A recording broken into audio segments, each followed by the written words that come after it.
Bridge নির্মাণে ধীরগতির কারণে ভোগান্তিতে বগুড়া ও গাইবান্ধার ৬টি উপজেলার মানুষ। বগুড়ার করতোয়া নদীর ওপর ফতে আলী সেতু নির্মাণ না হওয়ায় বাঁশের সেতু দিয়েই পারাপার করতে হচ্ছে। আর যানবাহন ও পণ্য যাচ্ছে অনেকটা পথ ঘুরে।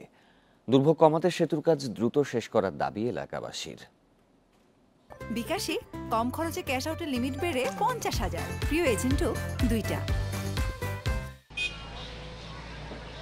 বগুড়া শহরের মাঝ দিয়ে প্রবাহিত করতোয়া নদীর উপর ফতে আলী সেতু নির্মাণ কাজ শুরু হয় গত বছর মে মাসে। আগামী জুনের আগেই নির্মাণ শেষ হবার কথা থাকলেও তা হচ্ছে না।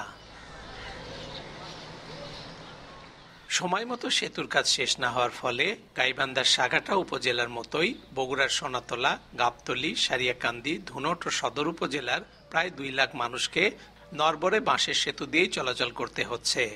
দেখা যাচ্ছে অনেকদিন ধরে এই ব্রিজ হচ্ছে, কিন্তু কাজ হচ্ছে না। এই কষ্টের মধ্যে এই কিছুদিন পর বর্ষাকাল আসবে, বর্ষাকালে আরো বেশি কষ্ট। ব্রিজটা সম্পূর্ণ করার জন্য আমরা আবেদন রাখছি, যারা প্রকল্প হাতে নিয়েছেন তাদের কাছে এই ব্রিজটা যেন জরুরি ভিত্তিতে আমাদের সাহায্যের জন্য এই ব্রিজটা যেন উন্নয়ন হয়। ব্রিজের পাশে যে ডাইভারশন যে ব্রিজটা দেওয়া হয়েছে, বাঁশের ব্রিজ, এটা অত্যন্ত রিস্কি। এমনও হতে পারে যে বন্যার সময় এই ব্রিজ ভেঙে গেলে পারে মানুষের যোগাযোগ সম্পূর্ণ বিচ্ছিন্ন হয়ে যেতে পারে।